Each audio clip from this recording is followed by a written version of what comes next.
अच्छा जनाब, तो अल्केन्स की रिएक्टिविटी किस तरह से कि टर्शरी जो अल्केन होगा, सब्स्टिट्यूशन के हवाले से जो आपने रिएक्शन देखा था, वो ज्यादा रिएक्टिव होगा सेकेंडरी से, और सेकेंडरी फिर ज्यादा रिएक्टिव होगा प्राइमरी से। ये टर्शरी सेकेंडरी क्या चीज है? टर्शरी जब आप तीन को देखते हैं ना, थ्री, दिस मीन्स टर्शरी। जब आप टू देखते हैं इसका मतलब है सेकेंडरी। जब आप वन देखते हैं इसका मतलब प्राइमरी। अब देखते जाइए,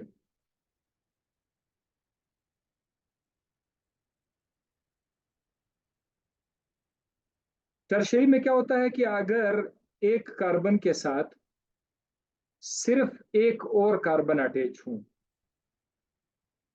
इसको मैं प्राइमरी, सॉरी प्राइमरी से स्टार्ट करिए, यहां से प्राइमरी से। अगर कार्बन के साथ सिर्फ एक कार्बन अटैच है, this is called primary carbon. और अगर एक कार्बन के साथ दो कार्बन मजीद अटैच हों, तो फिर इसका नाम होगा सेकेंडरी कार्बन या सेकेंडरी अल्केन। और अगर एक कार्बन के साथ तीन और कार्बन अटैच हों, तो फिर इसका नाम होगा टर्शरी कार्बन। अब देखो ये कहना क्या चाहते हैं, ये कहते हैं कि अगर आपके पास इस तरह वाला कार्बन हो, प्राइमरी कार्बन हो, प्राइमरी अल्केन हो जिसमें हाइड्रोजन है, तो इसको सब्स्टिट्यूट करना थोड़ा सा डिफिकल्ट होगा,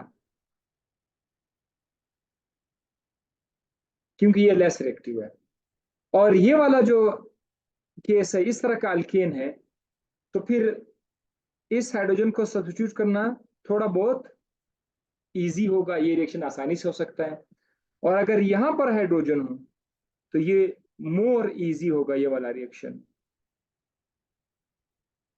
तो that is why tertiary alkane ज्यादा रिएक्टिव है सेकेंडरी से, सेकेंडरी ज्यादा रिएक्टिव है प्राइमरी से, और प्राइमरी ज्यादा रिएक्टिव है जस्ट मीथाइल से। उधर जो मीथाइल लिखा हुआ है ना, मीथाइल, इसका मतलब ये है कि सिर्फ CH3, ओनली CH3 को क्या बोलते हैं? मीथाइल। उसमें सिर्फ एक कार्बन है। तो लीस्ट रिएक्टिव वुड बी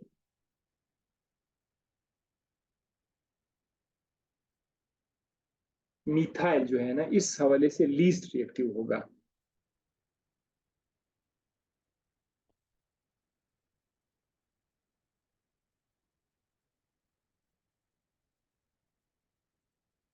फिर हम लोगों ने आइसोमेरिज्म भी पढ़ा था।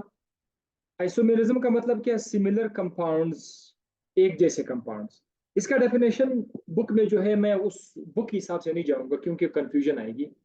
आइसोमेरिज्म को अगर हम कहें कि बस एक जैसे कंपाउंड, सिमिलर कंपाउंड्स, इसकी जो तफसील है उसमें फिर उसको हम लोग जाहिर कर देंगे, जो डिटेल है।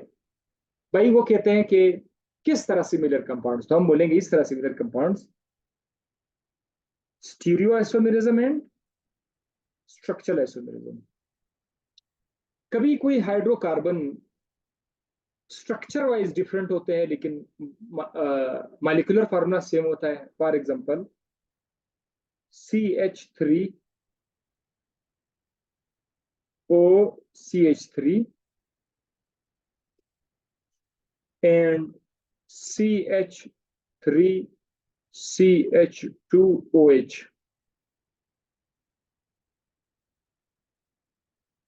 CH3OCH3 स्ट्रक्चर डिफरेंट है, बहुत मुख्तलिफ है। CH3OCH3 ये एक ईथर है, ईथर, और ये एक अल्कोहल है।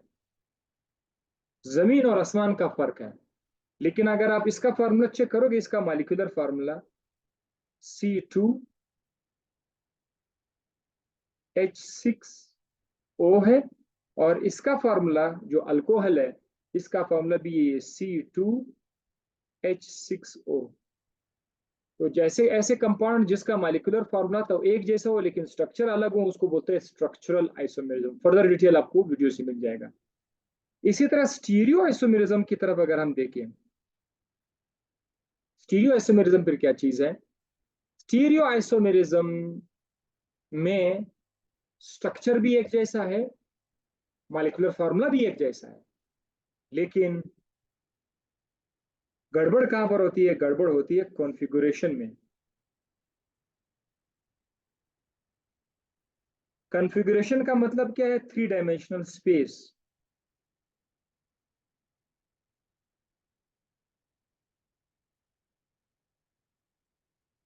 Three dimensional space. अब देखो, ये एक कंपाउंड है, इसके साथ है C double bond O H OH C OH H, और यहां पर है जस्ट CH3। अब जरा देखो, C double bond O H right side पर है, सिर्फ एक H राइट साइड पर हुआ और OH लेफ्ट साइड पर आ गया, बस। बाकी सारा कुछ वही है, OH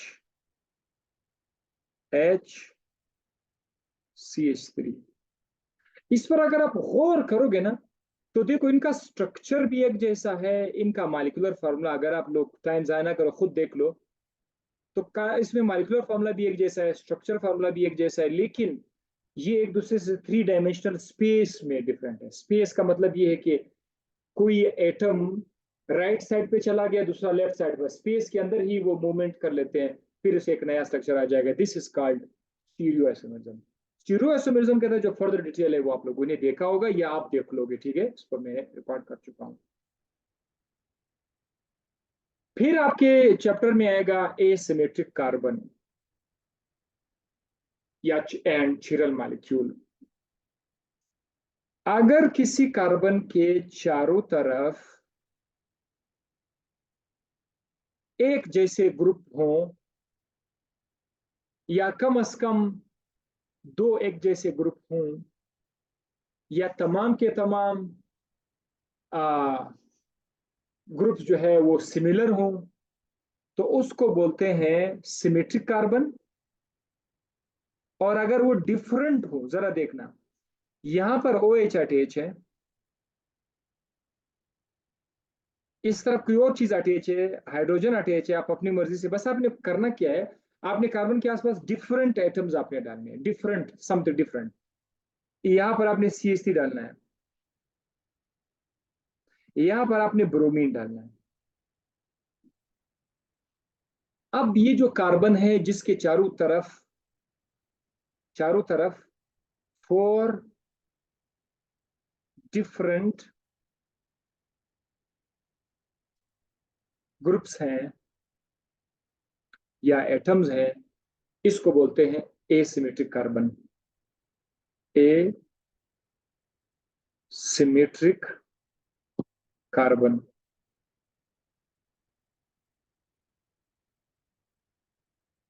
ऐसे मॉलिक्यूल को आप बिल्कुल हाफ नहीं कर सकते, इक्वल इक्वल पार्ट में आप इसको हाफ नहीं कर सकते। सो ऐसे मॉलिक्यूल को एक और नाम भी दिया जाता है, इसको chiral chiral molecule.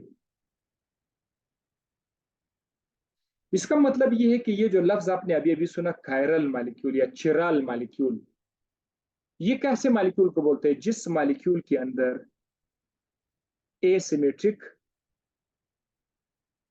Asymmetric carbon जिसमें हो, वो चिराल मॉलिक्यूल, वो कायरल मॉलिक्यूल है। अब हम आ जाते हैं अल्कीन्स की तरफ। अल्कीन्स क्या है?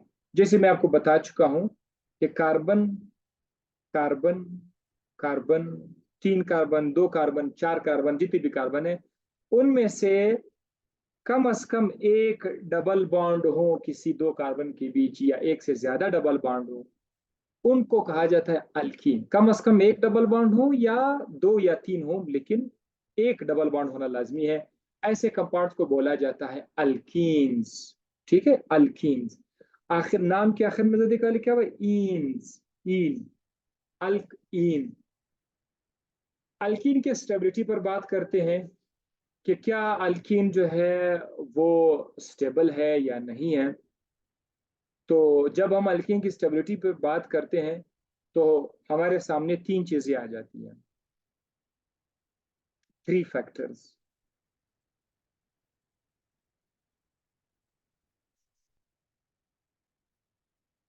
अगर आपसे कोई पूछे कि भाई अल्कीन स्टेबल है या नहीं है, तो आपने उससे सवाल पूछना है कि मैं किस एंगल से आपको जवाब दूं। पहला एंगल क्या है? Degree of substitution. अगर किसी अल्कीन के अंदर ज्यादा अल्काइल ग्रुप अटैच है, वो ज्यादा स्टेबल होगा। मिसाल के तौर पर ये एक अल्कीन है, इधर डबल बॉन्ड है, और एक दूसरा अल्कीन है,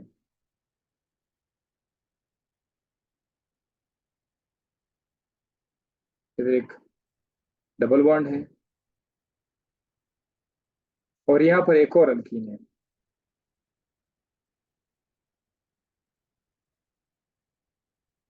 अब मैं क्या करता हूं, मैं एक को उसमें अल्काइल ग्रुप डाल देता हूं, सही।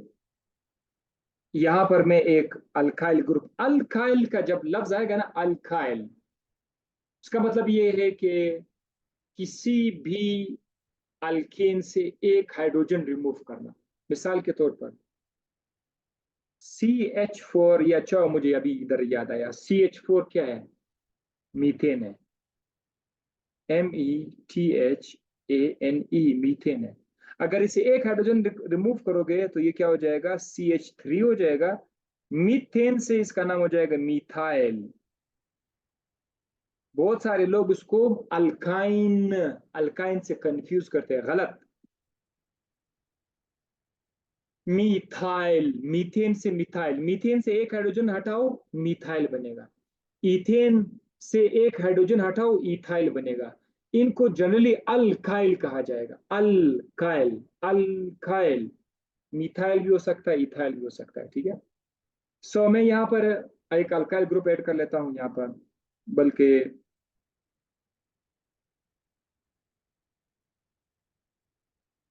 सपोज एक एक एक यहाँ पर ऐड कर लेता हूँ, CH3।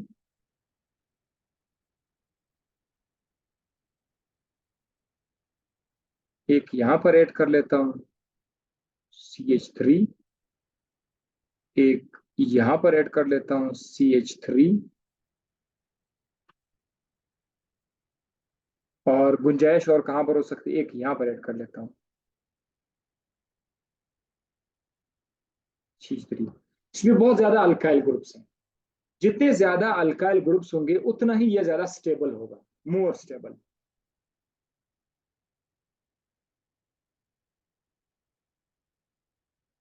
क्यों मोर स्टेबल होगा? क्योंकि असल में अल्कीन है बदमाश, लेकिन स्टेबल का मतलब ये है कि अब ये रिएक्शन नहीं कर सकते हैं।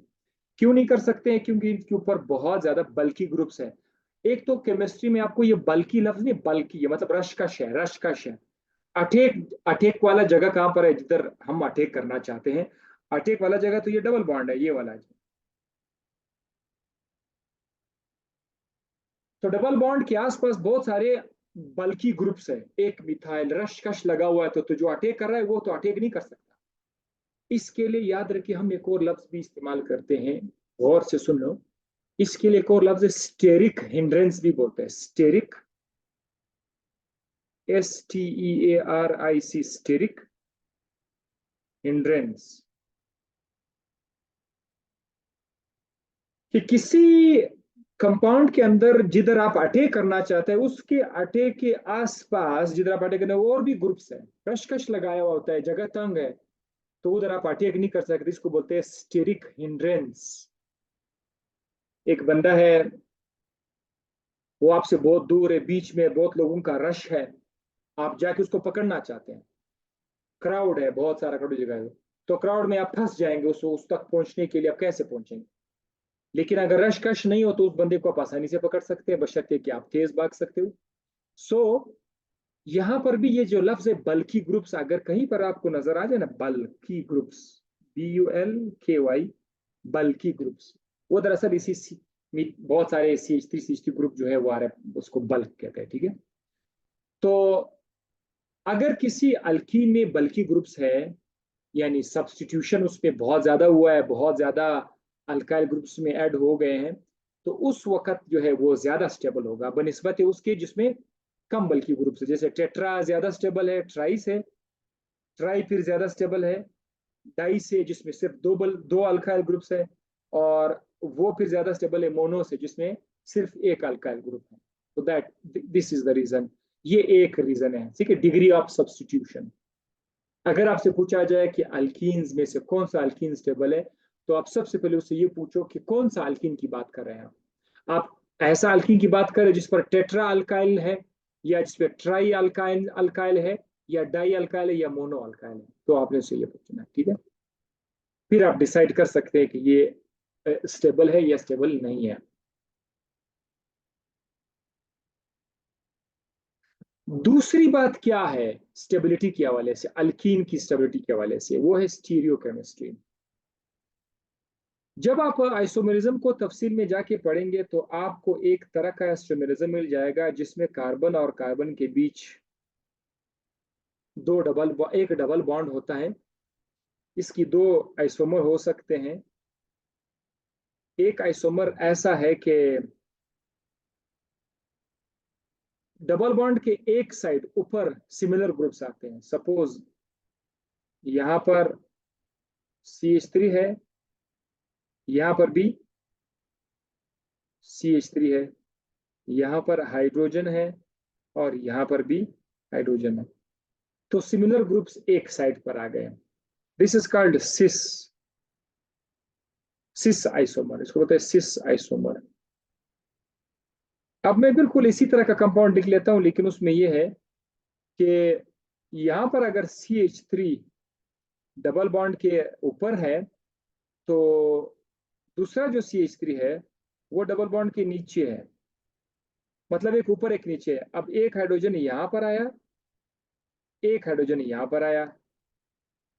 अब अगर आप देखो डबल बॉन्ड के एक साइड पर डिफरेंट ग्रुप्स हैं।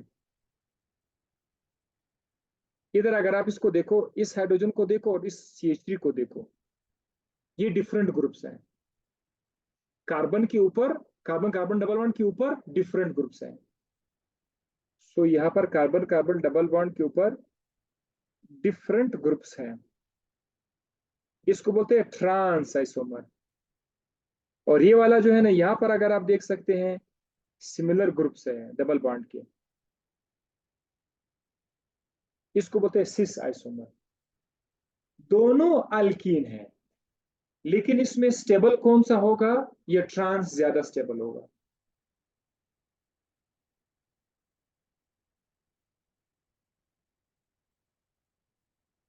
ट्रांस ज्यादा स्टेबल होगा, सिस लेस स्टेबल होगा। ये आप याद कर सकते हैं, बिल्कुल आपने याद रखना है कि ट्रांस और सिस में से कौन सा स्टेबल होगा। अगर आप उसका इसका रीजन चाहिए कि क्यों, तो इसकी एक रीजन है। अब हम बताते हैं कि सिस क्यों शोक है, सिस आइसोमर क्यों रिएक्ट करते हैं। वो कहा जाता है कि ये जो CH3 और CH3 है ना, सिमिलर है ना, ये आपस में रिपेल करेंगे। रिपेल, इनकी रिपल्जन की वजह से इनके अंदर एनर्जी आ जाती है। बार बार इसको को रिपेल करते हैं, तो उनकी वजह से इसके अंदर मूवमेंट आ जाती है और इनके अंदर एनर्जी आ जाती है। आपको कई बार बता चुका हूं कि ज्यादा एनर्जी शोखी की निशानी है। जैसे मैं अक्सर बताता हूं कि देखो, पेट जब भर जाए ना, जब इंसान का पेट भर जाए, ज्यादा एनर्जी आ जाए, फिर वो शोख होने लगता है, बदमाशी पे उतर आता है। मेरा कहने का मकसद ये नहीं कि जो भी बंदा पेट भर लेते है बदमाशी करते, लेकिन अक्सर ऐसा होता है। भूखे पेट पे जो है बंदे से जो है, मतलब ज्यादातर शराफत की ही बू आ जाती है, ठीक है। सो यहाँ पर भी ऐसा ही चल रहा है, जब ज्यादा एनर्जी आ जाती है तो उसको शोक कर देते हैं इन मालिक्यूल्स को, तो ये रिएक्टिव हो जाते हैं, बिकम रिएक्टिव। जब वो रिएक्टिव हो जाते हैं तो हम उसको बोलते हैं लेस स्टेबल। जबकि राइट साइड पर चूंकि एक तरह का ग्रुप नहीं है, वहां पर जो रिपल्जन होने वाला था वो बहुत रिड्यूस हो गया। अब रिपल्जन नहीं हो रहा है। जब रिपल्जन नहीं हो रहा है तो मोमेंट नहीं है। जब मोमेंट नहीं है तो उनके अंदर एक्स्ट्रा एनर्जी नहीं आएगी। एक्स्ट्रा एनर्जी नहीं आएगी तो वो शोक नहीं होंगे, वो स्टेबल हो जाए। This is the reason. और ये जो टॉपिक आप अभी पढ़ रहे हैं ये स्टीरियो केमिस्ट्री है। स्टीरियो केमिस्ट्री दरअसल कहाँ से आई हुई है? स्टीरियो आइसोमेरिज्म से आया हुआ है। आइसोमर्स का जो टॉपिक है उसके अंदर ये शामिल था, तो मैंने आज इसको रिवीजन में भी आपको बता दिया। थर्ड चीज क्या है अल्कीन के स्टेबिलिटी को डिसाइड करना? वो है कंजुगेशन। अगर आपसे पूछा है कि कौन सा अल्कीन स्टेबल है कौन, तो आपने ये देखना है कि आया उसके अंदर कंजुगेशन है या नहीं है। कंजुगेशन क्या है? बल्कि मैं आपको बता चुका हूँ, जी हाँ, बिल्कुल मैं आपको बता चुका हूँ। अगर किसी कंपाउंड में कार्बन कार्बन कार्बन कार्बन, ये कंपाउंड है और दूसरा कंपाउंड है carbon carbon carbon carbon,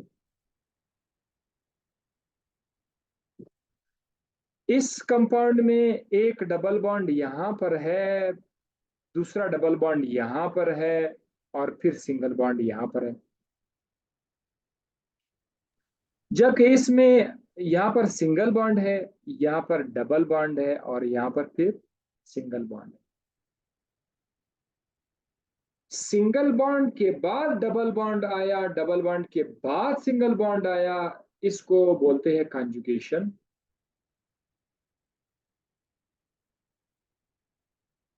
double bond के बाद डबल बॉन्ड आया, ये कंजुगेशन नहीं है।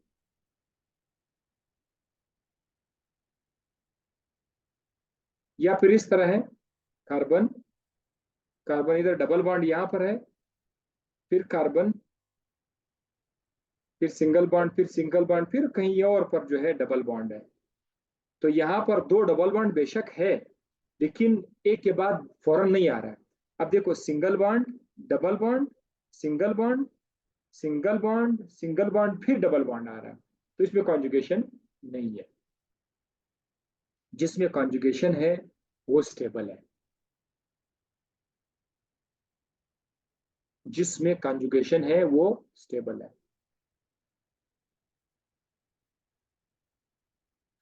स्ट्रक्चर ऑफ अल्कीन, ये ऑलरेडी मैं आपको इस तरह से बताऊंगा, बट थोड़ा सा वो डिस्कस हो चुका है। थोड़ा सा ये कि अल्कीन में एक कार्बन और दूसरे कार्बन के बीच एक तो सिग्मा बॉन्ड है, साथ ही साथ ये जो कार्बन है ये sp2 हाइब्रिडाइज है। हाइब्रिडाइजेशन आप लोग पढ़ चुके हो ऑलरेडी।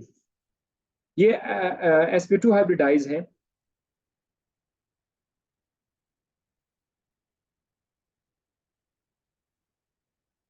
एक कार्बन एक हाइड्रोजन के साथ यहाँ पर बॉन्ड बना लेता है, दूसरे हाइड्रोजन के साथ यहाँ पर बॉन्ड बना लेता है, और ये जो लेफ्ट साइड पर कार्बन है ये भी एक हाइड्रोजन के साथ बॉन्ड बना लेगा, और यहाँ पर भी एक हाइड्रोजन के साथ बॉन्ड बना लेगा, ये हो जाएगा CH2 CH2।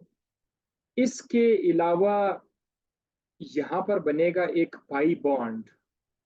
ये जिस स्टूडेंट ने हाइब्रिडेशन नहीं पढ़ा उसको समझ नहीं आएगा, लेकिन कोई बात नहीं, आपको हाइब्रिडेशन में ही इसको समझना चाहिए, ठीक है, कोई बात नहीं है। आप बगैर उस टॉपिक के ये समझ में नहीं आएगा। यहाँ पर एक और ऑर्बिटल है अनहाइब्रिडाइज्ड पी ऑर्बिटल, जिसने हाइब्रिडेशन में हिस्सा नहीं लिया हुआ है। एक कार्बन के पास इस तरह खड़ा हुआ है एक ऑर्बिटल है अनहाइब्रिडाइज्ड, अनहाइब्रिडाइज्ड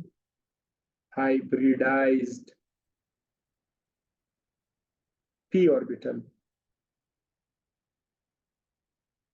और इस कार्बन के पास भी एक अनहाइब्रिडाइज्ड पी ऑर्बिटल है। होता क्या है कि ये जो अनहाइब्रिडाइज्ड पी ऑर्बिटल है ये आपस में एक दूसरे के साथ मिल जाते हैं, ओवरलैप कर लेते हैं। जब ये ओवरलैप कर लेते हैं तो इस ओवरलैप से एक नया बॉन्ड बनेगा, उस बॉन्ड का नाम है पाई बॉन्ड। और हम इस स्ट्रक्चर को शॉर्टकट में सादा अल्फाज में ऐसे लिखते हैं, कार्बन, सिंगल बॉन्ड कार्बन, एक और बॉन्ड, इधर हाइड्रोजन, इधर हाइड्रोजन, इधर हाइड्रोजन, इधर हाइड्रोजन। असल में हम लोग इस तरह लिख लेते हैं, ये इथीन का स्ट्रक्चर है। तो वो जो पाई बॉन्ड है ना, ये वाला एक जो है ये पाई बॉन्ड है, दूसरा जो है वो सिग्मा बॉन्ड। लिखने की खातिर हम जस्ट दो लाइनें लिखते हैं। हकीकत में ये होता है कि पाई बॉन्ड एक बादल की तरह छाया होता है, सिग्मा बॉन्ड के आसपास इस तरह कवर किया होता है। सिग्मा बॉन्ड, ये पेन सिग्मा बॉन्ड है, सिग्मा बॉन्ड के आसपास ऊपर नीचे क्लाउड है। किस चीज का क्लाउड है? पाई बॉन्ड के इलेक्ट्रॉन है। और यही वजह है कि इस पाई बॉन्ड पर अटैक करना बहुत आसान है।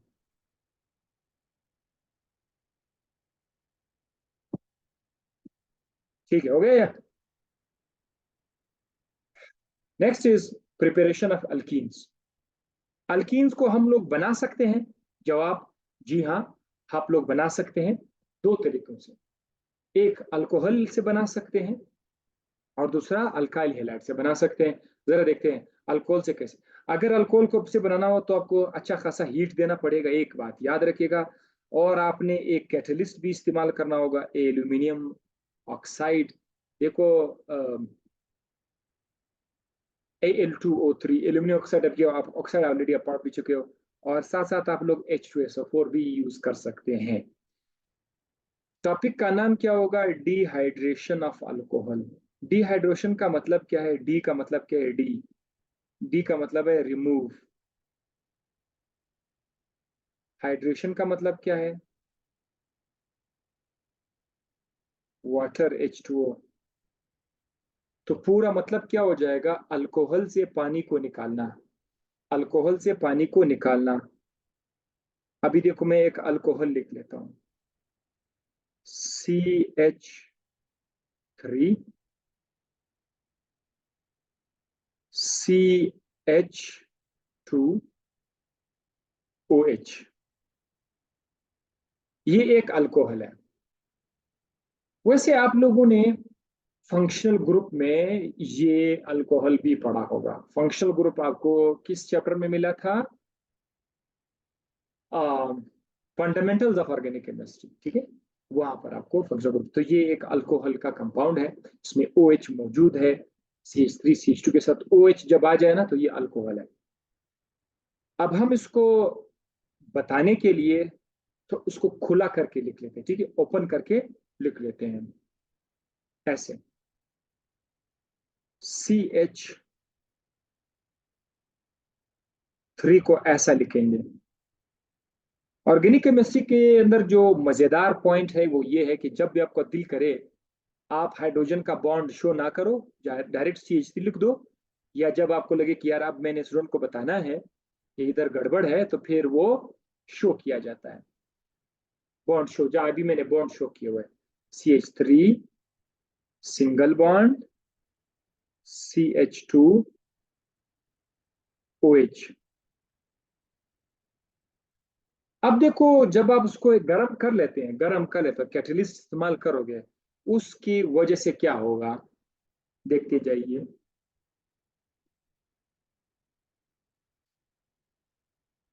ये जो OH आपको नजर आ रहा है, ये पूरा का पूरा जो OH है अपने बॉन्ड के साथ, ये OH और यहां से ये वाला जो एक हाइड्रोजन है, ये आपस में क्या करेंगे? निकल जाएंगे। OH यहां से और हाइड्रोजन दूसरे कार्बन से निकल जाएगा। अब जरा देखो एक चीज पे अगर आप नोट कर लें ना, एक चीज पे जरा गौर कर लें। OH का जो बॉन्ड है वो OH अपने साथ लेके जाएगा, लेकिन हाइड्रोजन का जो बॉन्ड है वो रह जाएगा। सो मैं क्या करूंगा, आप लोग जरा गौर से स्क्रीन पर देख लीजिए। मैं जिस हाइड्रोजन को, मैं ये वाला जो हाइड्रोजन है मैं इसको निकालने जा रहा हूं। ये हाइड्रोजन कार्बन के साथ एक बॉन्ड के जरिए अटैच है कि नहीं? है बॉन्ड, ये वाला जो बॉन्ड, ये एक बॉन्ड है ना। ये बॉन्ड इधर ही रह जाएगा, हाइड्रोजन चला जाएगा OH के साथ। तो ये जो बॉन्ड है, ये यहां पर, ये जो दो कार्बन है, इन दो कार्बन के बीच, इन दो कार्बन के बीच ये बॉन्ड आ जाएगा। अब आगे देखे क्या बनेगा, स्ट्रक्चर कुछ इस तरह से बनेगा। अब सी, सी एच एच, ये सिंगल बॉन्ड तो पहले से था, अब ये वो दूसरा बॉन्ड है जो हाइड्रोजन की वजह से आ गया। बाकी स्ट्रक्चर उसी तरह से होगा। CH2 अकेले होगा, CH2 के साथ OH नहीं होगा। क्यों OH नहीं? क्योंकि OH तो यहां से निकल गया है। So what will happen now कि ये जो हाइड्रोजन और OH है वो आपस में क्या बनाएगा? मिलकर H2O बनाएगा। जो हाइड्रोजन है और जो OH है ये आपस में मिलकर H2O बनाएगा। तो पानी तो निकल गया ना, डिहाइड्रेशन तो हो गया, डिहाइड्रेशन। अब आपके पास क्या बना? ETHEN, इथीन बना गया। क्योंकि दो कार्बन को एथ बोला जाता है तो इथीन आ जाएगा। इसके साथ साथ आप लोग इसको फर्दर इसकी प्रैक्टिस भी कर सकते हैं। अगर मैं आपके सामने कोई दूसरा लिख दूं, क्या आप लोग कर सकते हो? तो आप लोग बिल्कुल कर सकोगे। देखिए इस तरह से CH3 single bond CH2 single bond CH2 single bond OH।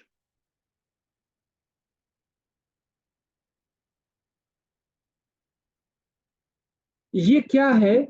ये 3 कार्बन वाला अल्कोहल है। 3 कार्बन वाला अल्कोहल है। आप लोग अगर इसको एल्यूमिनियम ऑक्साइड के साथ और हीट दोगे ना, ये वैसे याद रखना है, ठीक। इधर हीट भी है और वो दूसरे मैं भूल गया, एल्यूमिनियम ऑक्साइड उसमें है, हीट भी है, एल्यूमिनियम ऑक्साइड भी है। होगा क्या? एक तो ये हाइड्रोजन यहां से निकलेगा, ठीक है। ये OH, सॉरी, OH जिस कार्बन के साथ अटैच है उससे हाइड्रोजन नहीं निकलेगा। जो दूसरा कार्बन होगा यहां से, ये वाला जो कार्बन है यहां से हाइड्रोजन क्या करेगा? निकल जाएगा। बस आपने इस तरह से करना है। जहां पर OH अटैच है, जिस कार्बन पर OH अटैच है उस कार्बन से तो OH निकल जाएगा। उस कार्बन से हाइड्रोजन नहीं निकालना है, उसके साइड पे जो भी कार्बन होगा उससे हाइड्रोजन निकालना है। तो आगे क्या बनेगा? आगे आप लोग खुद लिख सकते हो कि आगे ये बनेगा CH3 वैसे के वैसे लिखेंगे। उसके बाद CH2 था उसको CH कर देंगे और इसको डबल बॉन्ड कर देंगे CH2 प्लस H2O। अब हमारे पास क्या बना? प्रोप 3 कार्बन को बोलते हैं प्रोप, तो प्रोपीन बनेगा। ब्यूट 4 कार्बन है, अगर डबल बॉन्ड आ जाए तो ब्यूटीन कहेंगे, सही है। Propene and butene. Numbering wise भी आप लोगों को तो इसको 1 प्रोपीन भी बोला जाता है, वो नोमेनक्लेचर मैं एक्सप्लेन कर चुका हूँ, बहुत जबरदस्त तरीके से मैं एक्सप्लेन कर चुका हूँ। नाम देना, और ये वो वाली चीज जिसमें आपको रट्टा लगाने की कोई जरूरत नहीं होगी, अगर आप सीखोगे तो आप देख सकते हैं, ठीक है। अल्केन को नाम दिया जा सकता है, अल्कीन को, और अल्काइन को किया हुआ, ठीक है। इसी तरह से आप लोग ऐसा भी कर सकते हैं कि अगर मैं कोई और अल्कोहल आपको दे दूंगा सर, इस तरह से CH3 इधर लिख दूं, CH3, और यहाँ पर CH2 लिख दूं, या सिर्फ CH लिख दूं, और इस CH के साथ इधर OH अटैच कर दूं, और फिर यहाँ पर CH3 लिख दूं, तो ऐसा ये भी एक अल्कोहल है। इसमें भी आप डिहाइड्रेशन कर सकते हैं। बस आपने करना क्या है कि ये OH तो चला जाएगा, और हाइड्रोजन आप किसी भी एक से निकाल सकते हो। यहां से भी हाइड्रोजन निकाल सकते हो, यहां से भी निकाल सकते हो। जहां से आप निकालना चाहते हो वहां पर आपने डबल बॉन्ड निकालना है। अगर आप यहां से हाइड्रोजन निकालोगे तो फिर यहाँ डबल बॉन्ड निकलेगा, बनेगा, ठीक है। ये आप इस तरह कर सकते। अब द ईज ऑफ डिहाइड्रेशन मतलब है कि किस कंपाउंड से आप डिहाइड्रेशन को आसानी से वाटर निकाल सकते हैं। टर्शरी अल्कोहल से आप बड़े आराम से कर। टर्शरी अल्कोहल का मतलब क्या? जरा ये गौर से देख। टर्शरी अल्कोहल, अगर एक कार्बन जिसके पास OH है, अगर ये कार्बन मजीद 3 कार्बन के साथ अटैच है, इसको कहा जाएगा टर्शरी अल्कोहल। सेकेंडरी क्या है? अगर कार्बन जिस OH के साथ अटैच है, अगर उस कार्बन के साथ मजीद 2 कार्बन हो, तो फिर इसका नाम होगा सेकेंडरी अल्कोहल। प्राइमरी अल्कोहल में क्या है? जिस कार्बन के साथ OH अटैच है, अगर उस कार्बन के साथ सिर्फ एक और कार्बन हो, तब जाकर इसका नाम हो जाएगा प्राइमरी अल्कोहल। तो किस अल्कोहल से पानी को निकालना आसान होगा? तो वो है टर्शरी अल्कोहल। ये वाला जो है, इससे वाटर को निकालना ज्यादा आसान है बनिस्बत इसके।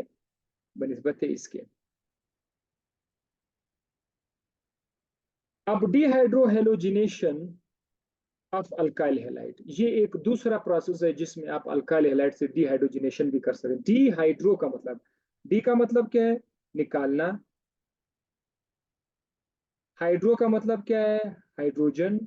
हेलोजिनेशन का मतलब क्या है? हेलोजिन। अब यहाँ पर आप दो चीजें निकाल रहे थे, हेलोजन और हाइड्रोजन को निकाल लेते हैं। इसके लिए आप क्या रिएक्ट करोगे? पोटेशियम हाइड्रोक्साइड आप रिएक्ट करोगे। अल्कोहल भी मौजूद है, ठीक है, अल्कोहल भी मौजूद है। पोटेशियम हाइड्रोक्साइड क्या करेगा जरा देखिए।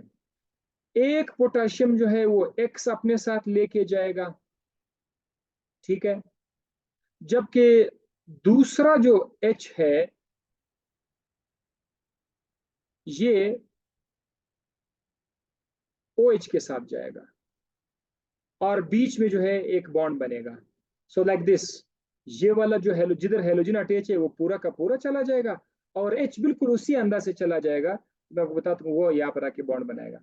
सो इससे क्या बनेगा? R single bond, C H double bond, C H two, ये बन जाएगा। प्लस इसके साथ क्या बनेगा? K X and H two O, ये आपका मतलब, ठीक है, ऐसा लग रहा है।